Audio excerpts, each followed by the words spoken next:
Le nom d'une ville. On passe devant tous les jours, sans vraiment y prêter attention. Et pourtant, parfois, derrière un simple panneau, se cache une véritable énigme. Une histoire vieille de plusieurs siècles.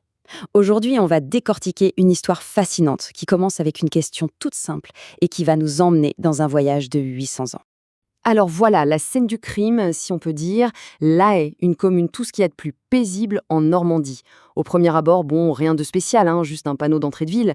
Sauf que c'est précisément ce panneau qui va lancer toute une enquête. Et c'est là que tout commence. Avec cette question, que se passe-t-il quand on cherche le nom de cette ville en normand, une langue régionale chargée d'histoire, mais qui est aujourd'hui presque oubliée? Eh bien, la réponse, elle est beaucoup, beaucoup plus surprenante que ce qu'on pourrait croire. Notre histoire ne commence pas du tout dans un vieux grimoire poussiéreux, non, non. Elle commence avec une démarche administrative des plus modernes. On est en avril 2022. Le maire de la commune fait une demande tout à fait officielle à la région Normandie. Faut savoir qu'il y a toute une politique pour sauvegarder les parlers normands, et dans ce cadre, il aimerait bien installer un panneau bilingue. La question est simple en apparence, comment dit-on La Haye en normand? Question simple, oui, mais la réponse, elle, va être bien plus compliquée. Et cette demande, elle n'atterrit pas n'importe où. Elle est transmise à un groupe d'experts. On peut vraiment les imaginer comme des détectives du language. Leur mission, trouver la vérité historique. Pas question de l'inventer. Et qui sont ces détectives? C'est le Conseil scientifique et culturel. Une équipe de 16 spécialistes, des universitaires de Normandie, de Lyon, de Toulouse et même d'Angleterre. Leur objectif est hyper clair, garantir une rigueur scientifique totale. Le point vraiment important, c'est qu'ils ne sont pas là pour faire plaisir, ils sont là pour trouver des faits. Point. Et leur mission, attention, a des règles très, très strictes. Le but, ce n'est pas de faire une traduction mot à mot ou d'inventer un nom qui sonnerait bien normand. Absolument pas. L'idée, c'est de retrouver une forme orale qui était vraiment utilisée localement et dont on a une preuve historique. C'est l'authenticité qui compte avant tout. Allez, l'enquête commence. Nos détectives se plongent dans les archives, à la recherche du moindre indice, de la moindre mention du nom de la ville à travers les âges. Et ce qu'ils découvrent, c'est une évolution sur plus de 800 ans. La toute première trace écrite qu'ils trouvent date d'environ 1210. C'est une forme latine, ad Hayem. Puis, au fil des siècles, le nom change un peu.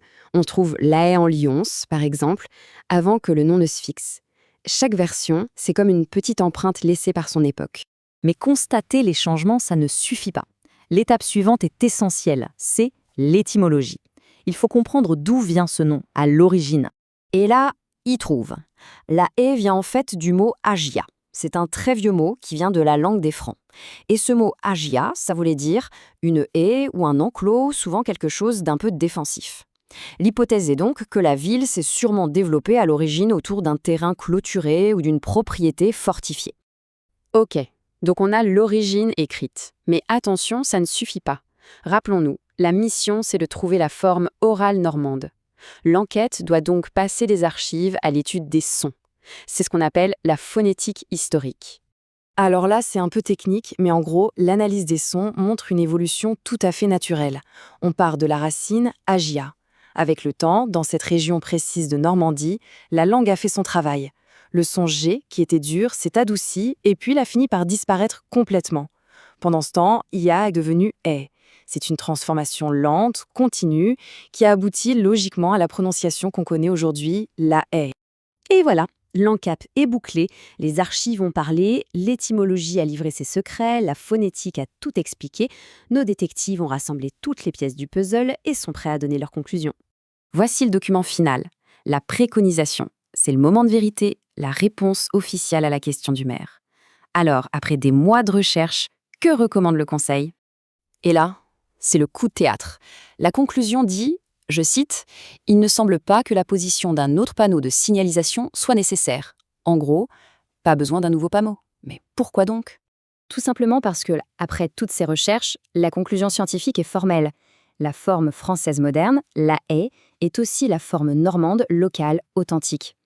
En fait, l'évolution de la langue dans cette région a fait que les deux formes ont convergé pour ne devenir qu'un seul et même nom. La réponse, elle était là, sous leurs yeux, depuis le début. Et cette histoire, elle nous apprend quelque chose d'essentiel sur ce que c'est que de préserver le patrimoine.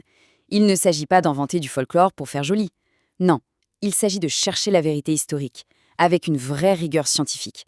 Et ça nous montre que parfois, la chose la plus authentique, c'est celle qu'on a juste sous le nez. Finalement, cette enquête nous ramène à notre propre environnement. Quelle histoire, quelle transformation, quels secrets peuvent bien se cacher dans le nom de l'endroit où l'on vit. L'histoire est peut-être juste là, sur un panneau, au coin de la rue, attendant simplement que quelqu'un s'y intéresse.